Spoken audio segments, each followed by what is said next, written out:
Привет!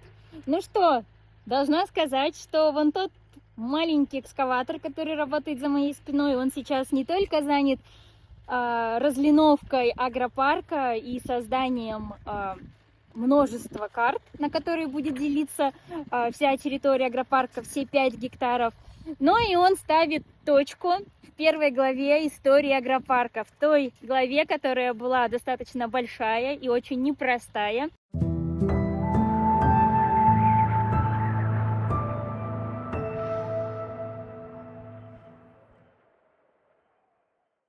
И вот сейчас делаем специальные проезды в грядках, где будет, во-первых, проходить лента поливная и где будут проезжать маленькие муравьи для сбора будущего урожая.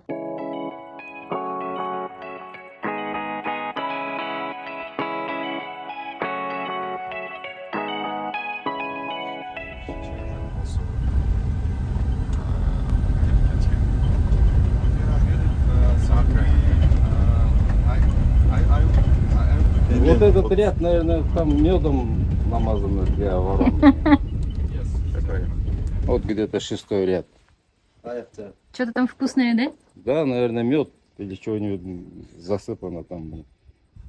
Кроме на этот ряд не садится, блин. Этот ряд где-то метров 300 уже этот. И ленту, и пленку, и все. Продырявили? Да, конечно, это полностью.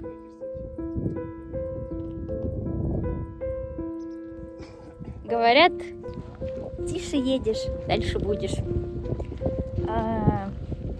Конечно, дела спорятся не с такой скоростью, как хотелось бы.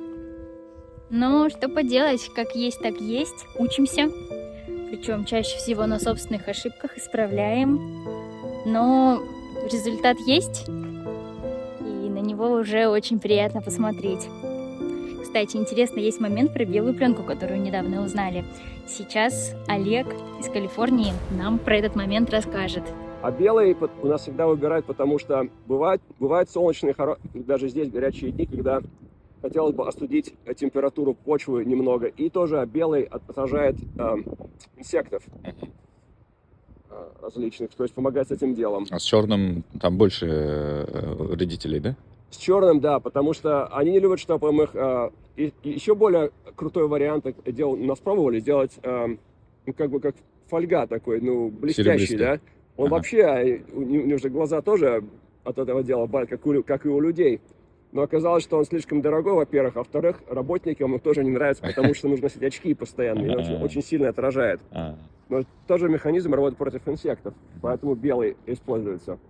Учитывая, что здесь открытое поле без какой-либо ветрозащиты, ветра, конечно, наши уже несколько раз срывали пленку, и поэтому было решено еще дополнительно вот такие скобы поставить. И вот на расстоянии 2 метров эти скобы сделали, и все грядки вот так вот еще дополнительно закреплены. Короткие сделали, не держит, длинные сделали, сгибается. Ага. А потом нашли где-то оптимальный вариант, 10 метров можно держит. Защита поля. Сюда перекидываем, да? Сюда перекидываем. Дальше еще раз отметки делаем. Отсечки еще раз заново будем этот. Мое мнение такое, как Арсен говорит, только здесь не метр, наверное, примерно вот так, чтобы лайфлет лежал на уровне земли, от него шла вверх линия, остальное отсюда, там раз, два, да, это дорога для этого, как бы джельмаяна там, или муравья, как вы называете.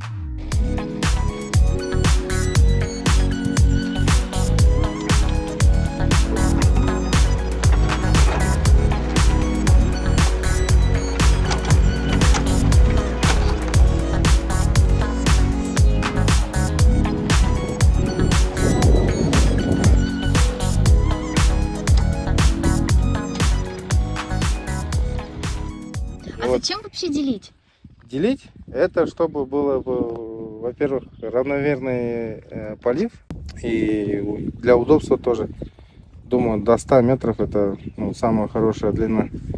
Капельная лента у нас поставлена шаг 30 сантиметров. Если обратили внимание, мы специально ставим именно такие шаг 20, шаг 30 именно для клубники. Многие сейчас ставят шагом 10 сантиметров. Это вот одна из причин, почему у нас корневых гнилей очень много именно на клубнике, потому что неправильно подбирают капельную ленту. У нас вообще вот целая система в нашей республике, отношение к капельной системе, она совсем неправильная. То есть как это получается, вот я со многими общался, там мы же еще курсы проводили. Мужчина в основном полагается на свой Кошелек. Нет, да, это, во-первых, на свой кошелек и на свою интуицию, да, то есть они там без формулы, без расчета просто там ставят трубы определенного диаметра, на который хватает там кошелек, деньги там, и примерно там, ой, сюда, наверное, 50-ка пойдет там, или там 75-ка, или там 40-ку, да, там ставят. А расчет это нужно делать с формулой. Или к специалистам обращаться, или бы самому найти формулу и высчитать все. Вот, допустим, одна карта, да, вот это вот, одна карта. Сколько здесь водовылива будет сейчас. У нас, видите, почва, она суглинистая. Она как бы, ну, глины тут больше, да. И когда вот шаг 10 сантиметров, получается, вода, она будет замачивать только вот верхний слой, а до глубины она не дойдет. А если до глубины, чтобы его довести, надо дольше поливать по времени, да? А если дольше мы будем поливать, то есть час там, или полтора, или 40 минут, здесь влажность как бы мы достигаем до 80%, которые нам нужно, а здесь будет заболачиваться. Именно вот это вот болото, она приводит к корневым болезням. А если будет шаг 30, то тогда... Шаг 30 по времени мы поливаем дольше. Ага. Но рисков именно на корневую гниль намного будет меньше. Потому что заболачивание, да, меньше? Да, потому что заболачивания не будет. Она будет, смотрите, тут расстояние, она в принципе длинная. Она будет вниз уходить, да, и в сторону перемещаться. То есть влага. Пустые места. Да, и она как бы должна, влага, соединиться. Вот, допустим, она будет вниз уходить, и в сторону вот влага будет отдавать. И она как бы вот такие вот полосочки, да, будет делать. Такие влажные. Для клубники вода не нужна, и для малины тоже вода не нужна. Для всех растений нужна влажная почва, а не вода. Многие люди ошибаются, то, что вода является источником там, для растений, для роста или там, для пропитания. Нет. Клубника, там никакое растение не питается водой. Она питается солями, которые находятся в почве, но чтобы соли были доступны, нужна влажная почва. Вот и все.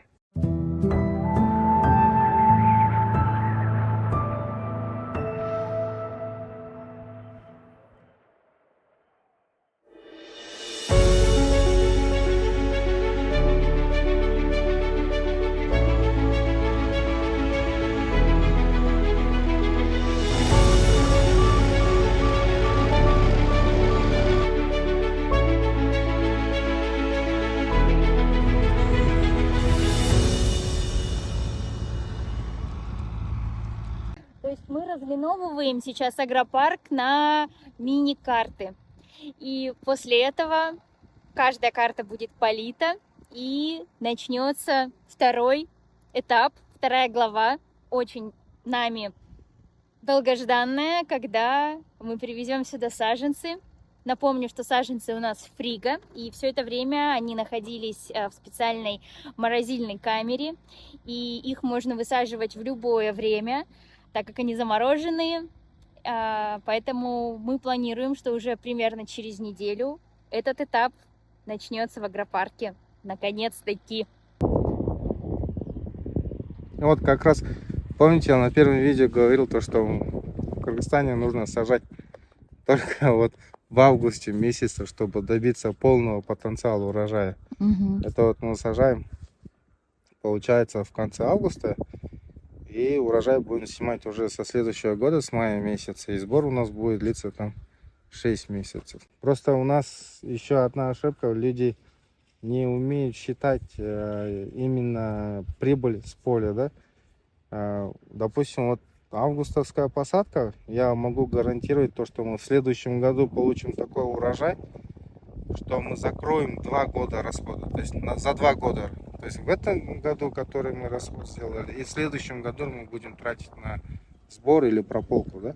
И как бы в спешку все делают, там, и грядку делают в спешку, и в спешку сажают там с опозданием, да, и хотят вытащить урожай в этом году. Но в этом году из-за того, что у нас сезон короткий, не как в Калифорнии, да, и нету хорошего урожая ни в этом году, и получается вот уставшие кусты, они перезимуют, и в следующем году они не дают там полный свой потенциал, они не смогут открыть и не дают хороший урожай, потому что он какую-то часть уже отдал в этом году, да.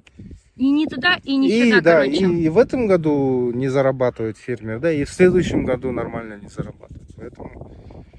Так что я думаю, наоборот, это хорошо, то, что мы в август попали с посадкой. Потому что, помните, у нас июль очень жаркий был. Да. Там выпадов очень много было бы. Июнь тоже самое жаркий был, да, там 45 градусов. Я вот тоже думал, блин, а вот как мы будем такую жару сажать? Сейчас вот август, конец августа, чуть уже прохладно. И эффективность рабочих будет намного лучше, и приживаемость лучше будет. И к следующему сезону они наберутся хорошей силы, чтобы дать урожай.